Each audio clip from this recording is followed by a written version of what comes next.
because otherwise people don't see properly, yes? Can I just say welcome to Adult Services, and we've got Child and Family here at the minute. So if we can actually introduce ourselves around the room to let the people on the computer know who is actually here. Okay, Liz, do you want to start? Liz Jordan, Scrutiny Officer. Tony Beddoe with a health service background, former Chief Executive of the Health Authority here some years ago, independent member now of the Scrutiny panel. Hello, I'm Sarah Lackenby. I'm Head of Digital and Customer Services.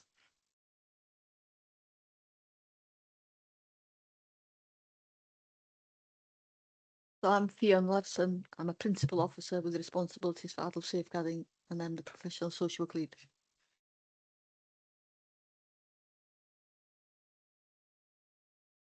Sian Rowlands, Manager of the Dolls team.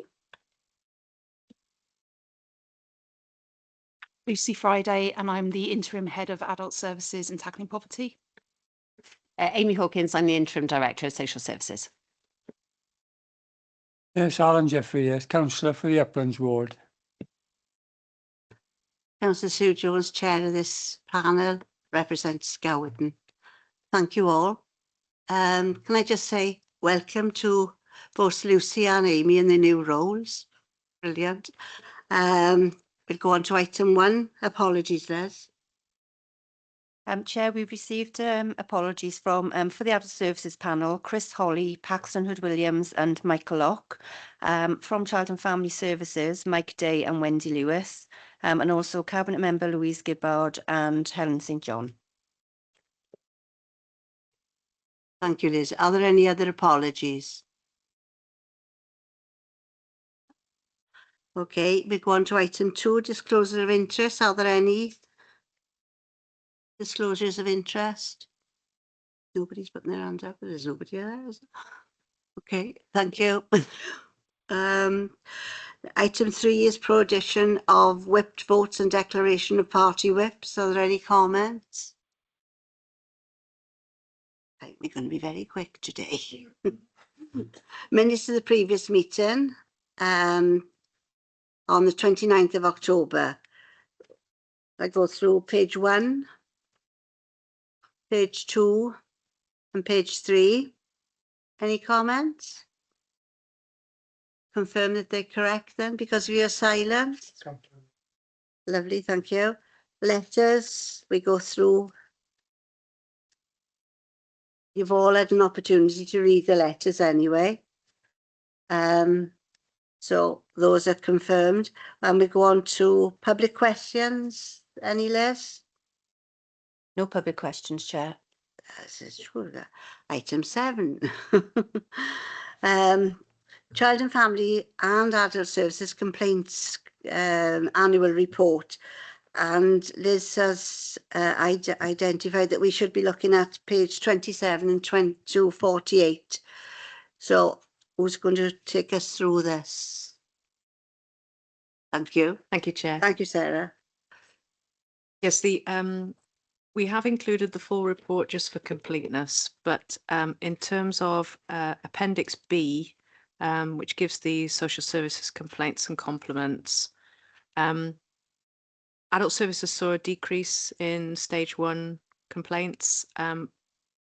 Just to note for the panel, a quarter of complaints just under a quarter came from one person on those.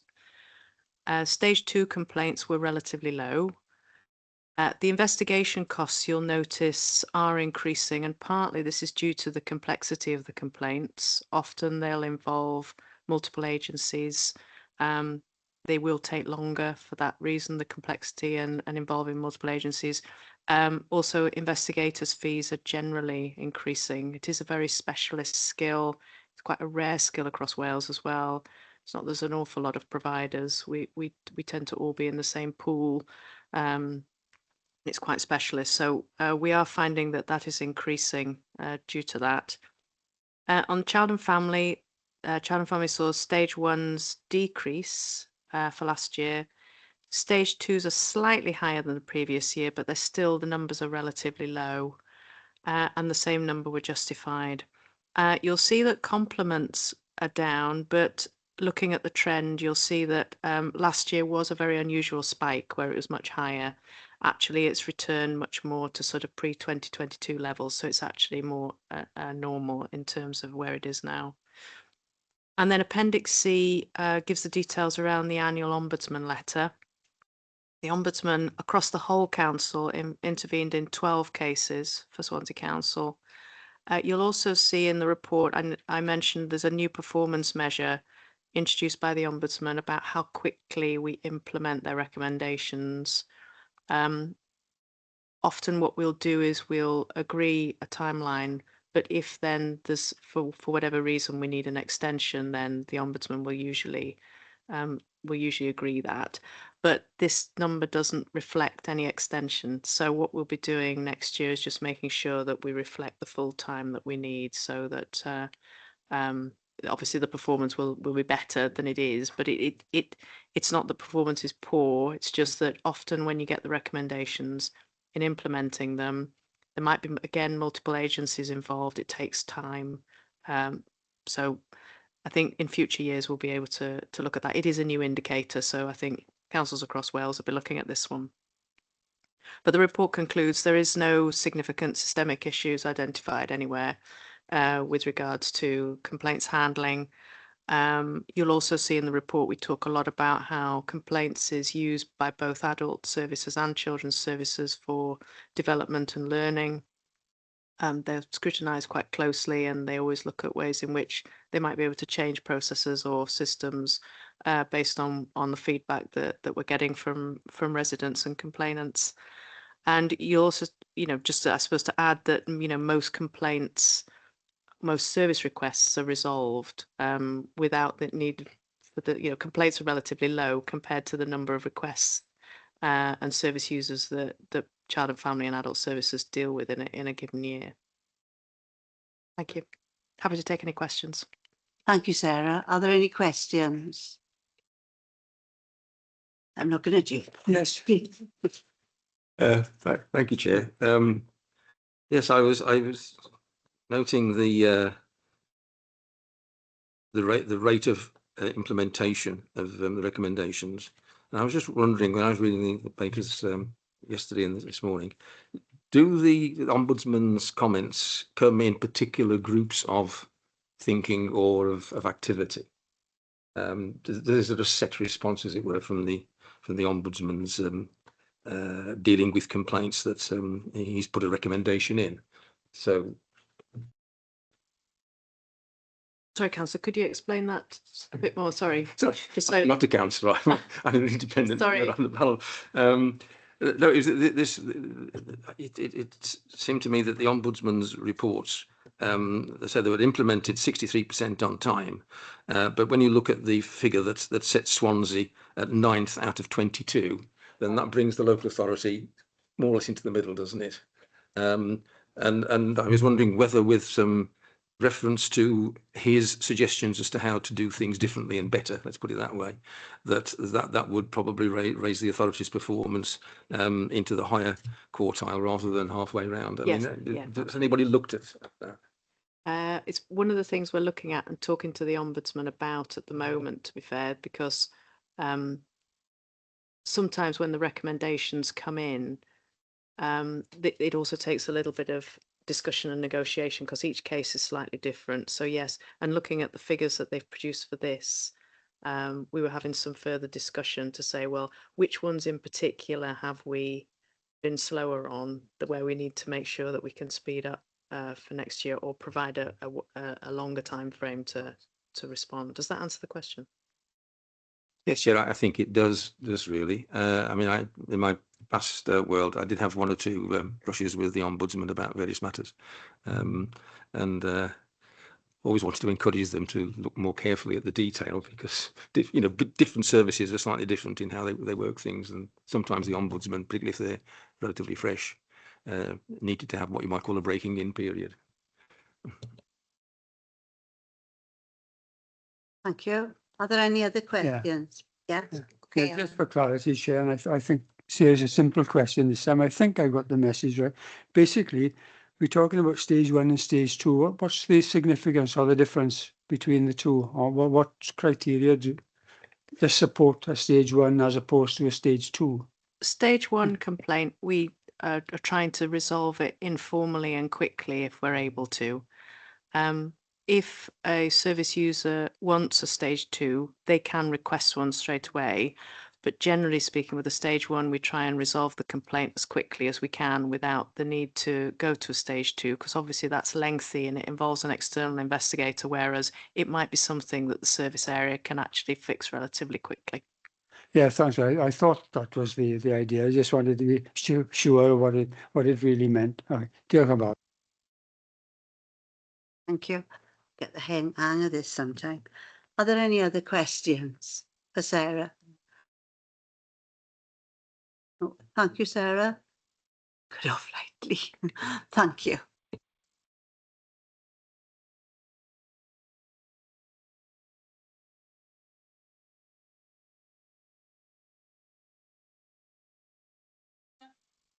I will get the hang of it. Really. Item 8 is the briefing of deprivation of liberty safeguarding. And Lucy, you're going to lead on it? Well, I'll certainly introduce the paper, Chair, and then I'm sure Sean and Fionn will be able to answer any specific questions. Lovely, thank you. So you've all received the paper that Sean and Fionn have prepared, which is very comprehensive. And I believe the intention of the paper really was to provide a bit more detail in terms of the meaning of the deprivation of liberty safeguards, when and where that's applied. And the paper goes into quite a bit of detail around really the scale and breadth of the work and management within the DOLS team that Sean manages.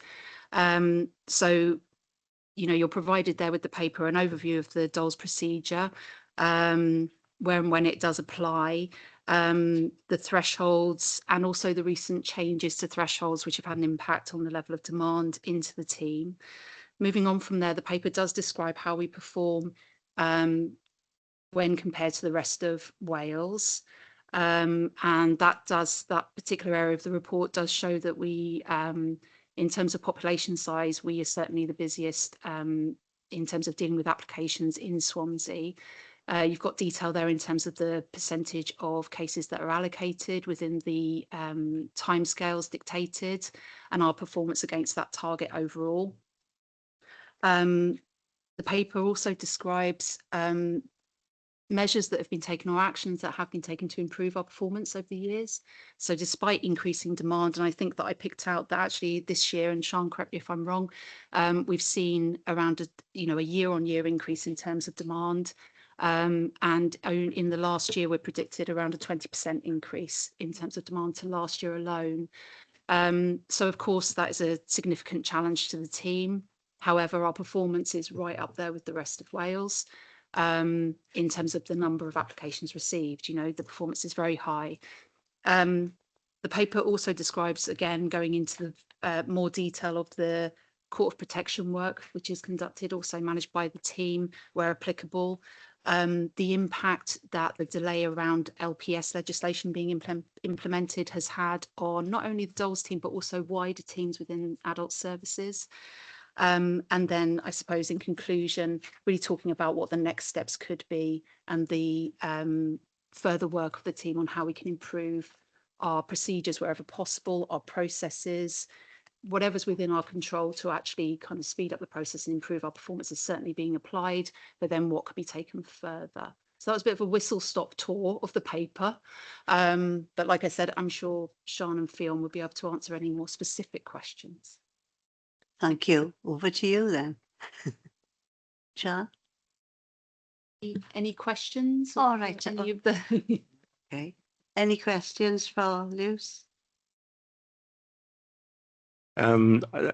Yes, I'm a bit at a disadvantage on the DOLS situation because I was going through the papers quite late yesterday and was interrupted by a visit to the door. Although it was the Salvation Army, I thought that I had to stay and behave.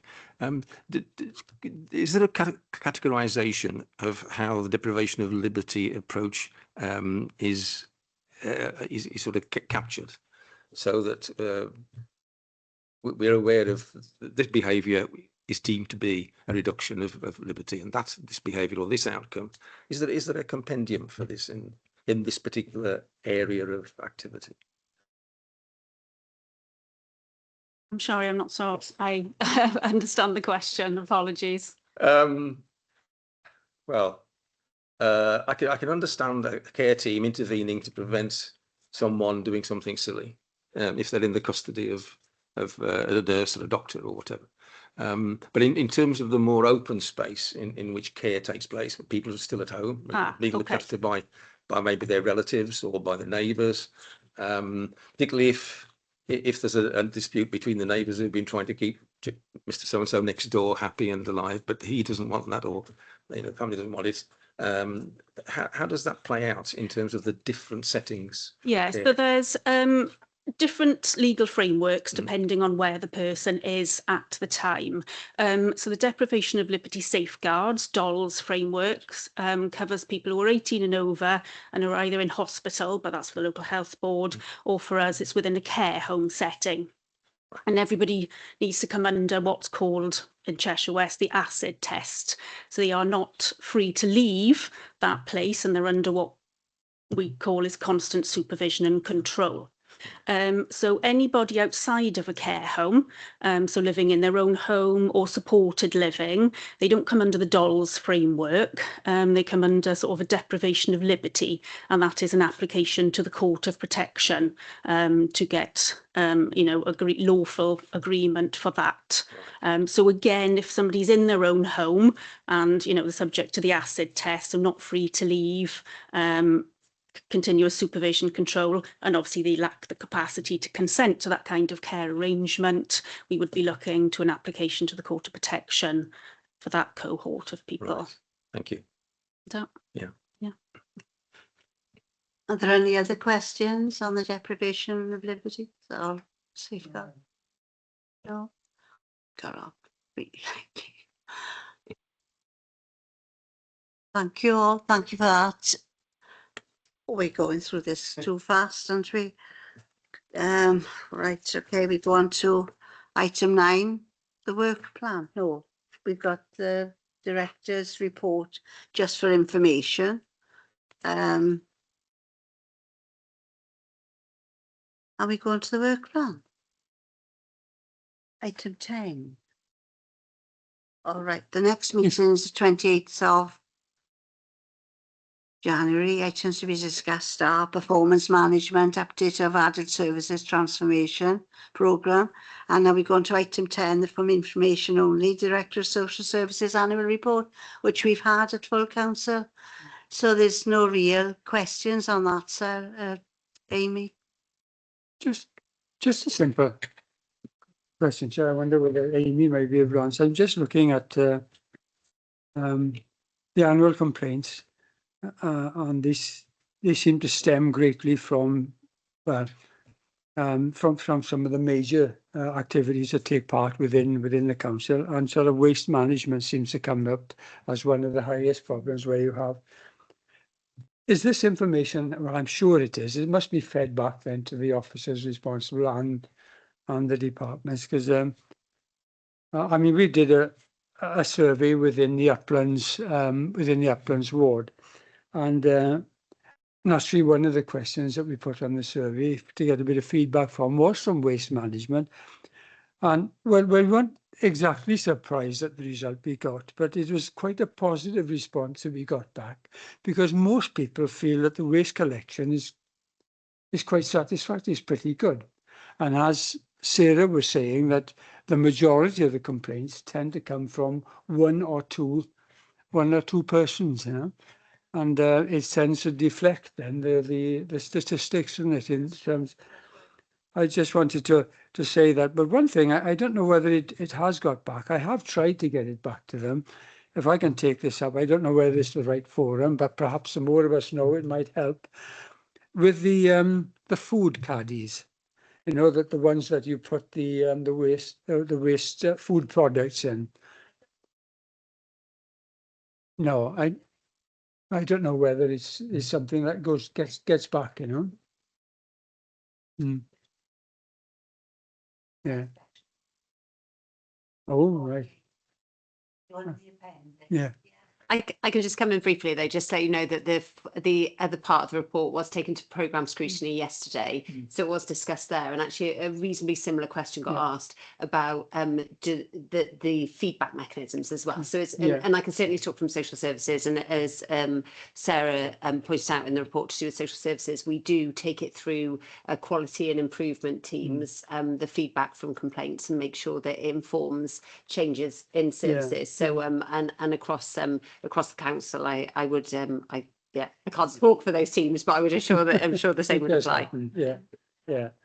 Each department would have its own way of actually looking at their processes, I suppose, to make efficiencies. That's relevant for you to say, Alan, yeah? Not a problem. Yes, Okay. because it was on there. Yeah. But I think we, as adult services, would concentrate on the pages for social services rather than the other bits. But it's good to know about the other bits as well, isn't it? Yeah? Okay. Can I just say then the meeting is closed?